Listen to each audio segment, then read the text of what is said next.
একতরফা কর্তৃত্ব ও দুর্ব্যবহার দাম্পত্য জীবনের সবচেয়ে বড় অভিশাপ। দাম্পত্য জীবন তখনই সুন্দর হয় যখন দুজনের মধ্যে পারস্পরিক ভালোবাসা, সম্মান ও বোঝাপড়া থাকে। কিন্তু কিছু কিছু মানুষ সবসময় সঙ্গীর উপর কর্তৃত্ব বিস্তার করতে চায়, তাকে অবহেলা করে, অসম্মান করে এবং মানসিকভাবে কষ্ট দেয়। এমন মানুষদের মধ্যে নিকৃষ্ট মানসিকতার আর কেউ হতে পারে না। সঙ্গীর উপর খবরদারি ও মানসিক নির্যাতন। যারা সঙ্গীকে আঙ্গুলের ইশারায় চালাতে চায় তারা আসলে নিজের অহংকার ও কর্তৃত্ব বোধের কারণে সম্পর্ককে ধ্বংস করে দেয়।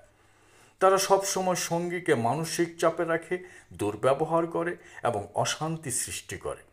এমন মানুষের কাছে সঙ্গীর অনুভূতির কোনো মূল্য থাকে না, বরং তারা সঙ্গীর নীরবতা এবং সহনশীলতাকে দুর্বলতা মনে করে এবং দিনের পর দিন মানসিক যন্ত্রণা দেওয়ার দুঃসাহস দেখায়। সংসারে বাইরের মুখোশ ও ভেতরের বাস্তবতা।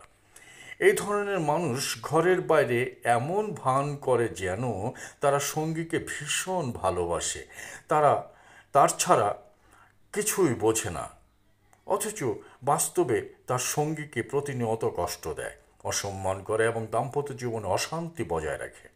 তারা নিজের ভালো থাকা নিশ্চিত করতে চায়, কিন্তু সঙ্গীর সুখ শান্তির কোনো মূল্য দেয় না। মানসিক নির্যাতনের ভয়াবহতা। একজন মানুষ যখন জীবন সংগ্রামে ব্যস্ত থাকে তখন তার ঘরই হওয়া উচিত সবচেয়ে শান্তির স্থান। কিন্তু যদি ঘরেই অশান্তি লেগে থাকে, সঙ্গীর অব্যাহত খারাপ আচরণ ও মানসিক নির্যাতন চলতে থাকে, তখন জীবন অসহনীয় হয়ে ওঠে। দিন শেষে সে নিজেকেই হারিয়ে ফেলে আর সংসার একটি দুঃস্বপ্নে পরিণত হয়। সুখী দাম্পত্য জীবনের মূল চাবিকাঠি। দাম্পত্য জীবনে শান্তি ও সুখ তখনই আসে যখন দুজন একে অপরকে সম্মান করে, বোঝার চেষ্টা করে এবং পারস্পরিক ভালোবাসা ও সহমর্মিতা প্রদর্শন করে। একতরফা কর্তৃত্ব ও মানসিক ও শারীরিক নির্যাতন, অবহেলা এসব কেবল দাম্পত্য সম্পর্ককেই নষ্ট করে। যেখানে এক পক্ষ প্রতিনিয়ত কষ্ট পায়, ভালো থাকার ভান করে, সেখানে সংসার ধীরে ধীরে নরকে পরিণত হয়। সুন্দর দাম্পত্য জীবন গড়ে তুলতে হলে একে অপরকে ভালোবাসতে হবে, সম্মান করতে হবে এবং পারস্পরিক বোঝাপড়া রাখতে হবে।